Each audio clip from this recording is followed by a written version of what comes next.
नमस्कार दोस्तों, स्वागत है आपके अपने चैनल एके ऑलराउंडर 2.0 में। दोस्तों आज के इस वीडियो में डिस्कस करेंगे झारखंड पुलिस न्यू वैकेंसी 2023 के बारे में कि आखिर एज लिमिट क्या रखा गया है, इसके अलावा एजुकेशन क्वालिफिकेशंस क्या रखा गया है। इसके अलावा आज के इस वीडियो में डिस्कस करेंगे झारखंड पुलिस का फिजिकल एलिजिबिलिटी क्राइटेरिया क्या है, यानी कि हाइट कितना होना चाहिए, चेस्ट कितना होना चाहिए, रनिंग डिस्टेंस क्या रखा गया है। बोथ मेल एंड फीमेल का डिस्कस करेंगे, कैटेगरी वाइज डिस्कस करेंगे। इसके अलावा आज के इस वीडियो में डिस्कस करेंगे कि झारखंड पुलिस का सिलेबस क्या रखा गया है, इसके अलावा एग्जाम पैटर्न्स क्या होगा, मार्किंग स्कीम क्या होगा। और इसके अलावा आज के इस वीडियो में डिस्कस करेंगे कि बेस्ट बुक कौन सा है झारखंड पुलिस के लिए। इसके अलावा आज के इस वीडियो में डिस्कस करेंगे झारखंड पुलिस 2023 में इम्पोर्टेंट जो सर्टिफिकेट होंगे उसके बारे में डिस्कस करेंगे। इसके अलावा यह भी डिस्कस करेंगे कि झारखंड पुलिस 2023 में कितने नंबर ऑफ पोस्ट पर वैकेंसी रिलीज होगा और वह वैकेंसी कब रिलीज होगा, इसके बारे में, यानी कि आप कह सकते हैं कि झारखंड पुलिस के रिगार्डिंग संपूर्ण जानकारी के बारे में डिस्कस करेंगे, फुल डिटेल डिस्कस करेंगे। तो चलिए स्टार्ट करते हैं। वीडियो थोड़ा लंबा होगा, आप इस वीडियो के एंड तक बने रहेंगे और ध्यान से एक एक पॉइंट को समझने का प्रयास करेंगे। तो चलिए स्टार्ट करते हैं। फ्रेंड्स, स्टार्ट करने से पहले अगर आप हमारे चैनल पर नए हैं, चैनल को सब्सक्राइब कर लेंगे, बेल आइकन को प्रेस कर लेंगे। तो चलिए स्टार्ट करते हैं। आप इस वीडियो के एंड तक बने रहेंगे और ध्यान से एक एक पॉइंट को समझने का प्रयास करेंगे। तो चलिए स्टार्ट करते हैं। सबसे पहले डिस्कस करते हैं एजुकेशन क्वालिफिकेशन के बारे में। तो आपको बता दें कि भारत के अंदर मान्यता प्राप्त शैक्षणिक संस्थान से मैट्रिक परीक्षा उत्तीर्ण होना चाहिए, यानी कि अगर आप 10th क्लास पास हैं तो आप इस फॉर्म को भरने के लिए एलिजिबल हैं। चलिए नेक्स्ट बात करते हैं एज लिमिट के बारे में, यानी कि आयु सीमा के बारे में। तो आपको बता दें कि आपका मिनिमम एज जो है वह 18 ईयर्स होना चाहिए। वहीं आपको बता दें कि न्यूनतम उम्र सीमा की जो गणना तिथि होगी वह 1/1/2023 होगी और अधिकतम उम्र सीमा की गणना तिथि जो होगी वह 1/8/2019 होगी। चलिए नेक्स्ट बात करते हैं category wise maximum age limit के बारे में। तो आपको बता दें कि कैटेगरी वाइज जो मैक्सिमम एज लिमिट रखा गया है वह अनारक्षित यानी कि जनरल और ईडब्ल्यूएस कैटेगरी के लिए 35 वर्ष रखा गया है। पिछड़ा अत्यंत पिछड़ा वर्ग के लिए 37 वर्ष रखा गया है। महिला अनारक्षित पिछड़ा अत्यंत पिछड़ा वर्ग के लिए 38 वर्ष रखा गया है। एससी एसटी पुरुष व महिला के लिए 40 वर्ष रखा गया है। चलिए नेक्स्ट डिस्कस करते हैं एग्जाम पैटर्न्स के बारे में, यानी कि परीक्षा के स्वरूप के बारे में। तो आपको बता दें कि आपका जो परीक्षा होगा वह 3 चरणों में लिया जाएगा। सबसे पहले आपका शारीरिक दक्षता परीक्षण होगा, इसके बाद लिखित परीक्षा होगा, इसके बाद चिकित्सीय जाँच होगा। यानी कि सबसे पहले आपका पीईटी पीएसटी होगा और इसके बाद रिटन एग्जाम होगा, इसके बाद मेडिकल एग्जाम होगा। चलिए बारी बारी से डिस्कस करते हैं। आपको बता दें कि जो आपका शारीरिक दक्षता परीक्षण होगा वह क्वालिफाइंग नेचर का होगा, इसमें कोई अंक दे नहीं होगा, यानी कि इसमें सिर्फ आपको पास करना जरूरी है। इसके बाद आपका रिटन एग्जाम होगा, यानी कि लिखित परीक्षा होगा। जो स्टूडेंट्स शारीरिक दक्षता परीक्षण में पास कर जाएंगे, क्वालिफाई कर जाएंगे, उनको रिटन एग्जामिनेशन के लिए बुलाया जाएगा। और जो आपका रिटन एग्जामिनेशन होगा वह ऑफलाइन मोड में होगा, यानी कि OMR बेस्ड एग्जामिनेशन होगा। अगर आपका मल्टीपल शिफ्ट में एग्जाम होता है तो आपके मार्क्स का नॉर्मलाइजेशन होगा और इसके बाद आपको नॉर्मलाइज मार्क्स दिया जाएगा और उसी पे आपका मेरिट लिस्ट बनेगा। और वही नेक्स्ट आपको बता दें कि इसके बाद आपका रिटन एग्जामिनेशन के बाद आपका मेडिकल एग्जाम होगा, यानी कि चिकित्सीय जांच होगा। इसके बारे में आगे इसी वीडियो में डिटेल में डिस्कस करेंगे। तो चलिए बारी बारी से डिस्कस करते हैं। चलिए सबसे पहले डिस्कस करते हैं फिजिकल एलिजिबिलिटी क्राइटेरिया के बारे में, पीईटी और पीएसटी के बारे में, यानी कि फिजिकल एफिशिएंसी टेस्ट और फिजिकल स्टैंडर्ड टेस्ट के बारे में डिस्कस करते हैं। फर्स्ट बात करते हैं हाइट के बारे में और चेस्ट के बारे में कैटेगरी वाइज।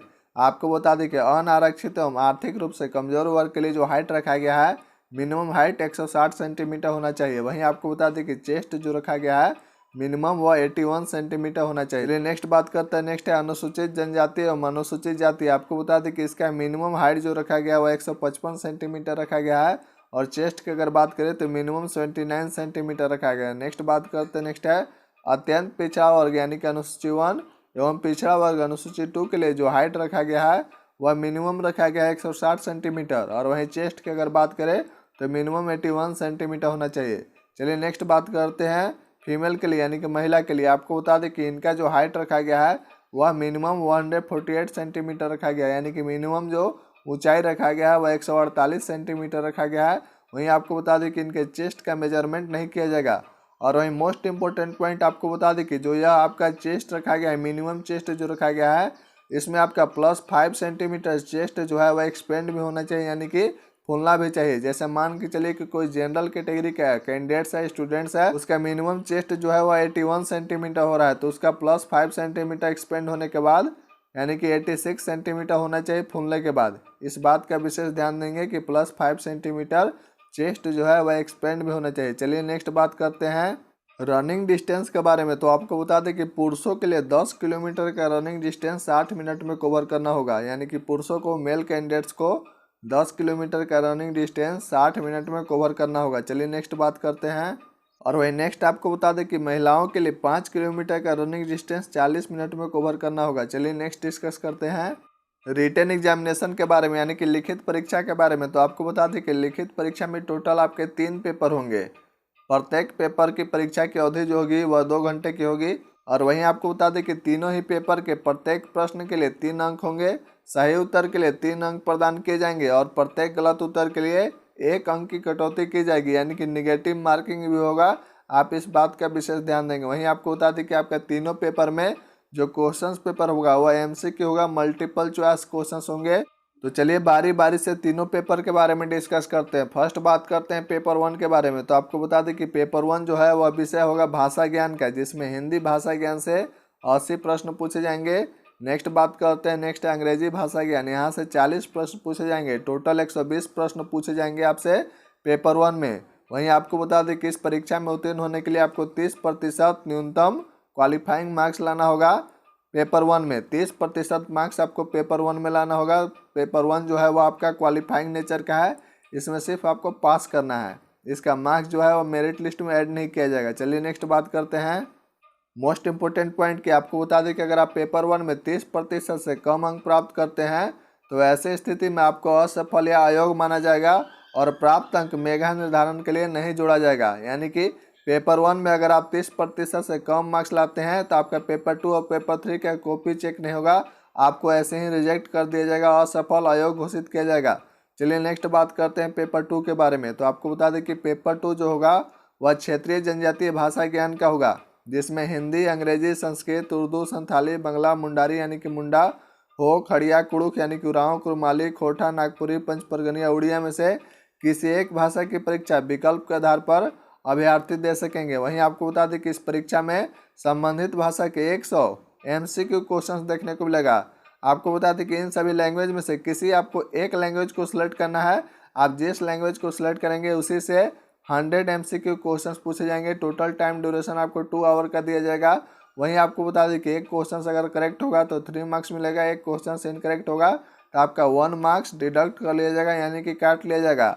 और वहीं मोस्ट इंपोर्टेंट पॉइंट आपको बता दें कि आपको पेपर 2 में 30% मिनिमम क्वालिफाइंग मार्क्स लाना अनिवार्य होगा। लेकिन आपको बता दें कि 30% अंक लाने से ही आपको पेपर 2 में दाल नहीं गलेगा। पेपर 2 में आपको अच्छा मार्क्स लाना होगा ताकि आपका मेरिट लिस्ट में आपका नाम आ सके। चलिए नेक्स्ट बात करते हैं पेपर 3 के बारे में। आपको बता दें कि पेपर 3 में टोटल नंबर ऑफ क्वेश्चंस होगा 120 और टोटल टाइम ड्यूरेशन की अगर बात करें तो 2 आवर का होगा।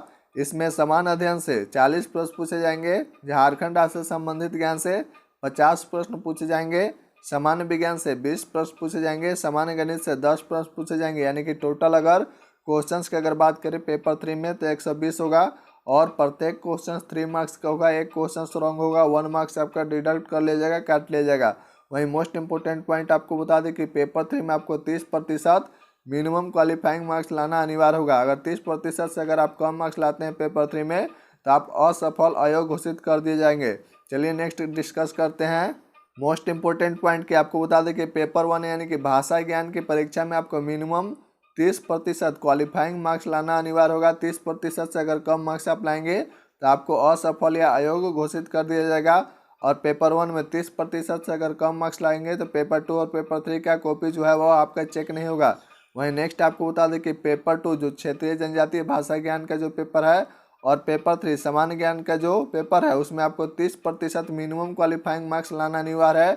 लेकिन आपको बता दें कि आपको पेपर 2 और पेपर 3 में अच्छा मार्क्स लाना होगा, तभी आपका मेरिट लिस्ट में नाम ऊपर आएगा। चलिए नेक्स्ट बात करते हैं मोस्ट इंपोर्टेंट पॉइंट की। आपको बता दें कि पेपर 1, पेपर 2 और पेपर 3 में मिनिमम 30% क्वालिफाइंग मार्क्स आपको लाना अनिवार्य होगा, या इससे अधिक अंक प्राप्त करने वाले अभ्यर्थी के पेपर 2 एवं पेपर 3 में प्राप्त अंकों को जोड़कर कुल अंकों के आधार पर मेरिट लिस्ट का निर्धारण किया जाएगा। आपको बता दें कि पेपर 1 जो है वह क्वालिफाइंग नेचर का है, इसमें सिर्फ आपको पास करना है।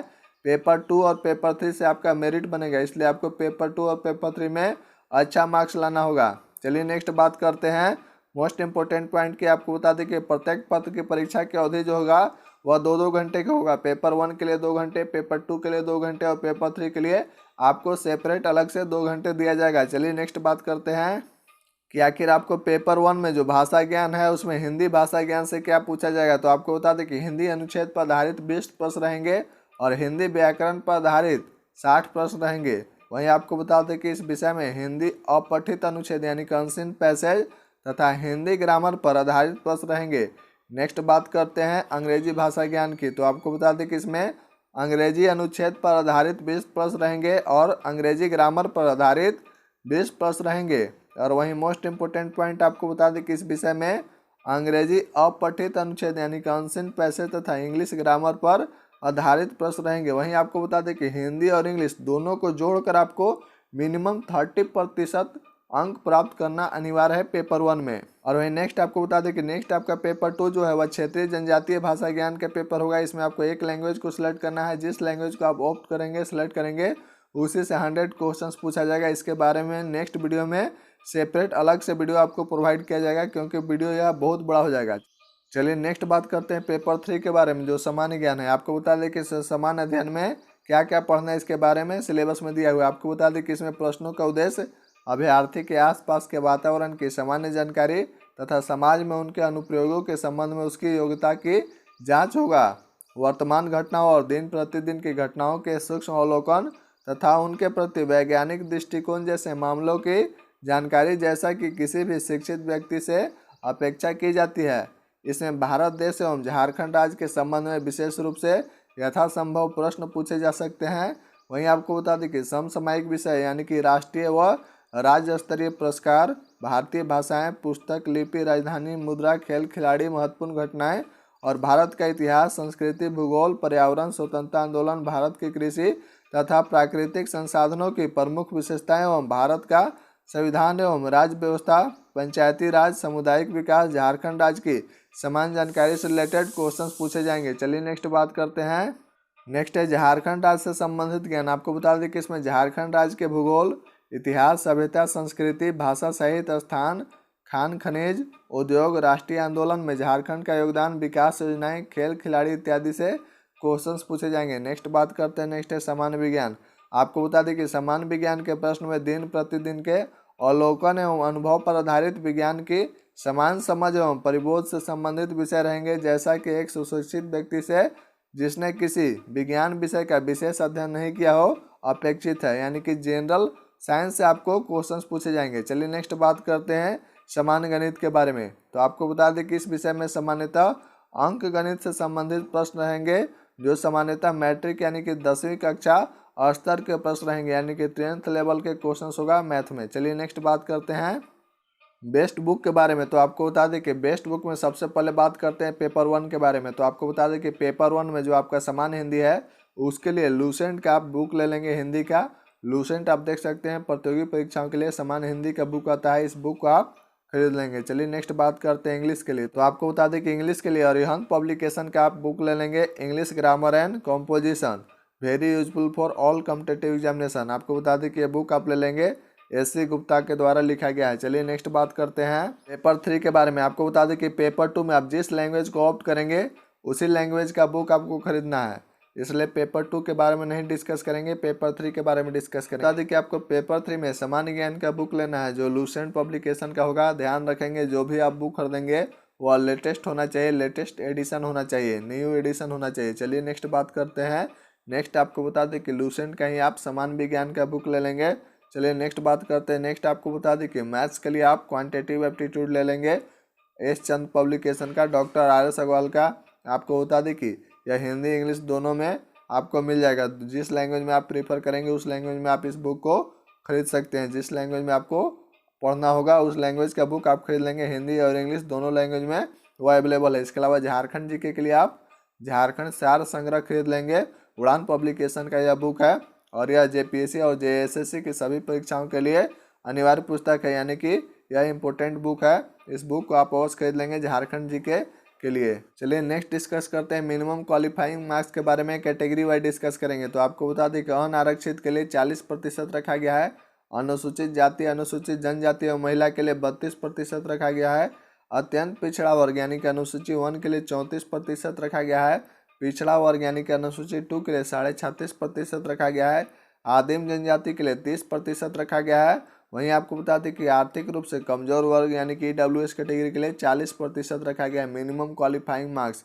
और वहीं आपको बता दें कि अगर इससे आपका कम मार्क्स रहता है तो आपको मेरिट लिस्ट में शामिल नहीं किया जाएगा।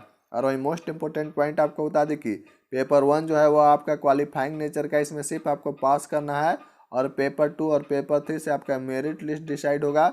इसलिए आपको पेपर 2 और पेपर 3 में अच्छा स्कोर करना है ताकि आपका मेरिट लिस्ट में नाम ऊपर हो सके, आपका मेरिट लिस्ट में जगह बन सके। इसलिए आपको पेपर 2 और पेपर 3 में अच्छा स्कोर करना है। पेपर 1 क्वालिफाइंग नेचर का है। चलिए नेक्स्ट बात करते हैं मेडिकल टेस्ट के बारे में, मेडिकल एग्जामिनेशन के बारे में। तो आपको बता दें कि जो स्टूडेंट्स रिटन एग्जामिनेशन यानी कि लिखित परीक्षा में पास कर जाएंगे उनको मेडिकल एग्जामिनेशन के लिए बुलाया जाएगा।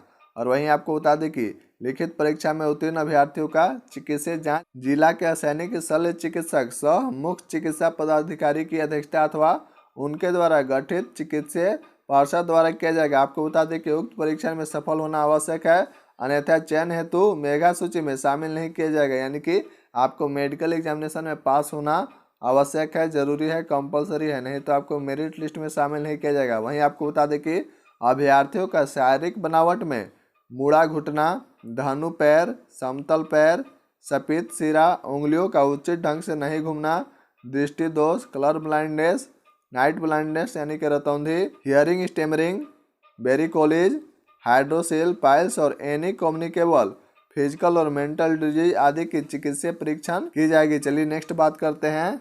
और वही नेक्स्ट आपको बता दें कि अगर आपको मेडिकल एग्जामिनेशन में अनफिट कर दिया जाता है और आप अपील करते हैं तो चिकित्सीय परिषद द्वारा दिए गए निर्णय के विरुद्ध अपील के लिए एपेक्स मेडिकल बोर्ड अधीक्षक राजेंद्र आयुर्विज्ञान संस्थान रांची की अध्यक्षता में गठित राज्य स्तरीय चिकित्सा परिषद झारखंड रांची में होगा।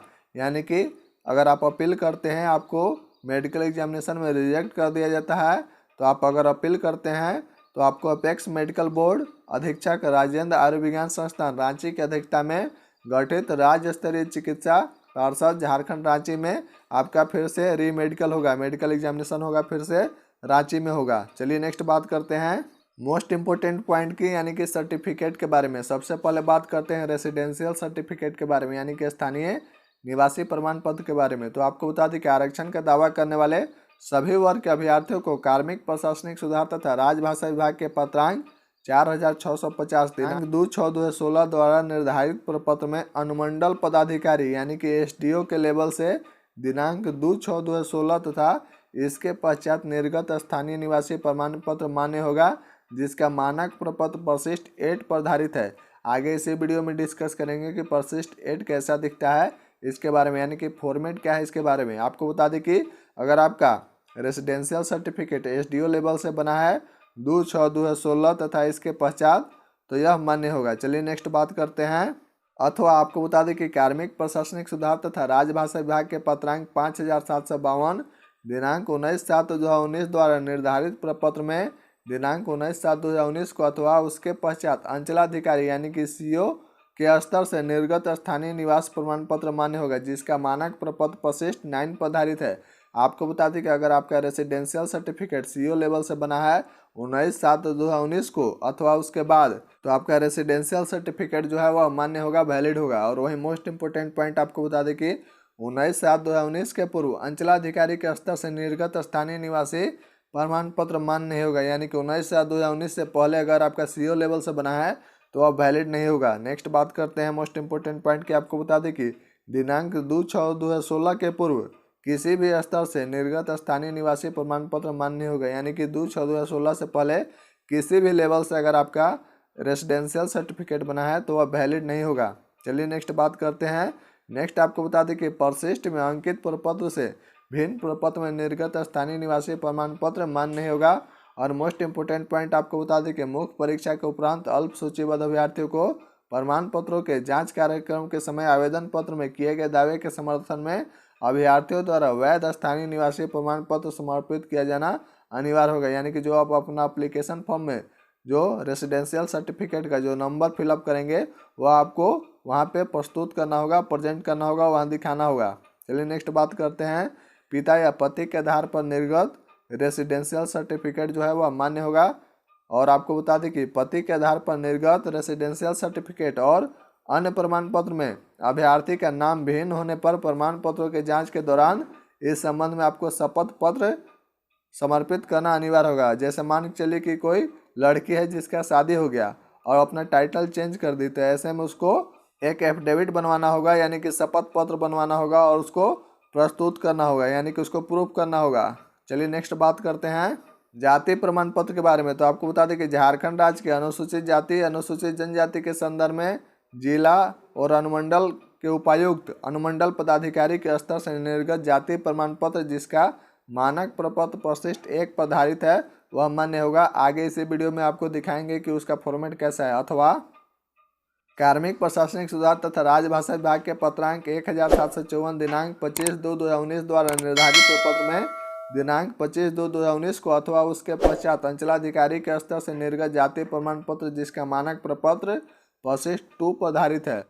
यानी कि आपको बता दें कि अगर आपका जाति प्रमाण पत्र सीओ लेवल से यानी कि अंचलाधिकारी के स्तर से अगर बना है 25/2/2019 को अथवा उसके पश्चात तो वह वैलिड होगा। इसके अलावा आपको बता दें कि अथवा कार्मिक प्रशासनिक सुधार तथा राजभाषा विभाग के पत्रांक 2669 दिनांक 10/5/2019 द्वारा यथा संशोधित मानक प्रपत्र में दिनांक 10/5/2019 को अथवा उसके पश्चात अंचलाधिकारी के स्तर से अन्यून स्तर से निर्गत जाति प्रमाण पत्र जिसका मानक प्रपत्र परिशिष्ट 3 पर आधारित है। यानी कि अगर आपका 10/5/2019 को अथवा उसके पश्चात अगर सीओ लेवल से अन्यून स्तर से निर्गत अगर जाति प्रमाण पत्र है तो वह मान्य होगा। आपको आगे इसी वीडियो में दिखाएंगे कि उसका फॉर्मेट कैसा है। चलिए नेक्स्ट बात करते हैं। नेक्स्ट आपको बता दें कि झारखंड राज्य के अत्यंत पिछड़ा वर्ग यानी कि अनुसूची 1 एवं पिछड़ा वर्ग अनुसूची 2 के संदर्भ में दिनांक 29/8/2012 को अथवा इसके पश्चात उपायुक्त अथवा अनुमंडल पदाधिकारी के स्तर से निर्गत गैर क्रीमी लेयर जाति प्रमाण पत्र जिसका मानक प्रपत्र परिशिष्ट 4 पर आधारित है, किंतु जाति प्रमाण पत्र की वैधता समाप्त होने की स्थिति में संबंधित अभ्यर्थियों का कार्मिक प्रशासनिक सुधार तथा राजभाषा विभाग के पत्रांक 1754 दिनांक 25/2/2019 के अधीन प्रपत्र 15 में गैर क्रीमिलियर स्व घोषणा पत्र समर्पित करना अनिवार्य होगा जिसका मानक प्रपत्र परिशिष्ट 5 पर आधारित है। यानी कि जिनका जाति प्रमाण पत्र की वैधता समाप्त हो गई है और ये आपको बता दें कि जो अनुसूची 1 और अनुसूची 2 यानी कि अत्यंत पिछड़ा वर्ग अनुसूची 1 और पिछड़ा वर्ग अनुसूची 2 के संदर्भ में अनुमंडल पदाधिकारी से अगर उनका जाति प्रमाण पत्र बना है गैर क्रीमिलियर जाति प्रमाण पत्र और आपको बता दें कि 29/8/2012 का अथवा उसके पश्चात तो उनको गैर क्रीमिलियर स्व घोषणा पत्र जो है वह समर्पित करना अनिवार्य होगा। उसका भी फॉर्मेट आपको आगे इसी वीडियो में दिखाएंगे। अथवा आपको बता दें कि कार्मिक प्रशासनिक सुधार तथा राजभाषा विभाग के पत्रांक 1754 दिनांक 25/2/2019 के आलोक में दिनांक 25/2/2019 को अथवा उसके पश्चात अंचलाधिकारी के स्तर से निर्गत जाति प्रमाण पत्र जिसका मानक प्रपत्र परिशिष्ट 6 पर आधारित है। यानी कि सीओ के लेवल से अगर 25/2/2019 को अथवा उसके पश्चात अगर बना है तो वह वैलिड होगा। और वही नेक्स्ट आपको बता दें कि आर्थिक रूप से कमजोर नागरिकों के वर्ग के अध्ययन आरक्षण का लाभ सक्षम प्राधिकारी द्वारा जारी आय एवं संपत्ति प्रमाण पत्र प्रस्तुत कर प्राप्त किया जा सकेगा। आर्थिक रूप से कमजोर नागरिकों के वर्ग के सदस्य के रूप में अभ्यर्थी के दावे के प्रमाण स्वरूप विहित प्रपत्र यानी कि परिशिष्ट 7 पर जो धारित है उपायुक्त या अनुमंडल पदाधिकारी या अंचलाधिकारी द्वारा निर्गत आय एवं संपत्ति प्रमाण पत्र जो है वह मान्य होगा, वैलिड होगा।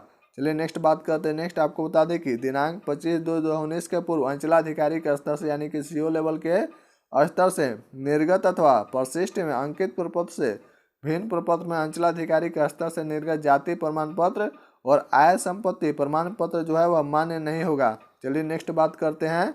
नेक्स्ट आपको बता दें कि परिशिष्ट में अंकित प्रपत्र से भिन्न प्रपत्र में निर्गत जाति प्रमाण पत्र और आय एवं संपत्ति प्रमाण पत्र सामान्यतः मान्य नहीं होगा। यानी कि जो परिशिष्ट है उसे अगर आपका डिफरेंट होगा, भिन्न होगा तो वह मान्य नहीं होगा जाति प्रमाण पत्र और इनकम एसेट सर्टिफिकेट। चलिए नेक्स्ट बात करते हैं।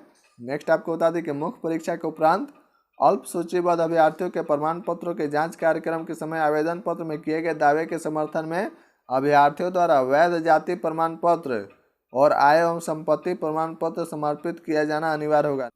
और वही नेक्स्ट आपको बता दें कि रेसिडेंशियल सर्टिफिकेट यानी कि स्थानीय निवासी, कास्ट सर्टिफिकेट, जाति प्रमाण पत्र एवं इनकम एंड एसेट सर्टिफिकेट, आय एवं संपत्ति प्रमाण पत्र में अंकित आवेदक और आवेदक के पिता और पति के नाम एवं नाम की वर्तनी यानी कि स्पेलिंग जो होगा वह मैट्रिक 10वीं के सर्टिफिकेट अंक पत्र में दर्ज जो स्पेलिंग होगा उसे डिफरेंट नहीं होना चाहिए, अन्यथा ऐसे प्रमाण पत्र मान्य नहीं होंगे। यानी कि आसान भाषा में कहें तो 10th के सर्टिफिकेट में जैसा आपका स्पेलिंग होगा वैसा ही आपका spelling residential certificate, caste certificate और इनकम एसेट सर्टिफिकेट में भी होना चाहिए, याद रखेंगे। चलिए नेक्स्ट बात करते हैं परसिस्ट के बारे में। तो आप देख सकते हैं यह परसिस्ट 1 है जो जाति प्रमाण पत्र के लिए है, सभी कार्यों के लिए है। आप इसका फॉर्मेट देख लेंगे, आपको फॉर्मेट नज़र आ रहा होगा, यही है फॉर्मेट। चलिए नेक्स्ट बात करते हैं परसिस्ट 2 के बारे में। तो आप देख सकते हैं कि यह परसिस्ट 2 है, इसका आप फॉर्मेट देख लेंगे। नेक्स्ट आप देख सकते हैं कि यह परसिस्ट 3 है, इसका भी आप फॉर्मेट देख लेंगे, यही फॉर्मेट है, आप देख सकते हैं। चलिए नेक्स्ट बात करते हैं परसिस्ट 4 है जो झारखंड सरकार के अधीन पदों पर नियुक्ति हेतु आवेदन करने के लिए अत्यंत पिछड़ा वर्ग और पिछड़ा वर्ग द्वारा प्रस्तुत किया जाने वाला जाति प्रमाण पत्र का यह फॉर्मेट है, आप देख सकते हैं। परसिस्ट 5 के बारे में जो क्रीमी लेयर रहित होने संबंधी स्वघोषणा पत्र को लेकर है, आप देख सकते हैं कि इसका फॉर्मेट कैसा है। चलिए नेक्स्ट बात करते हैं। नेक्स्ट आप देख सकते हैं कि अब परसिस्ट 6 है जो झारखंड सरकार के अधीन पदों पर नियुक्ति और शैक्षणिक संस्थानों में नामांकन हेतु आवेदन करने के लिए अत्यंत पिछड़ा वर्ग के सदस्यों द्वारा प्रस्तुत किए जाने वाले क्रीमी लेयर रहित प्रमाण पत्र का यह प्रपत्र है, आप देख सकते हैं कि इसका फॉर्मेट कैसा है। चलिए नेक्स्ट बात करते हैं। नेक्स्ट है परसिस्ट 7। आप देख सकते हैं कि परसिस्ट 7 जो है वह इनकम एंड एसेट सर्टिफिकेट है to be produced by EWS sections. आप देख सकते हैं कि इसका फॉर्मेट क्या है, EWS कैटेगरी का जो सर्टिफिकेट है उसका फॉर्मेट है, आप देख सकते हैं। चलिए नेक्स्ट बात करते हैं।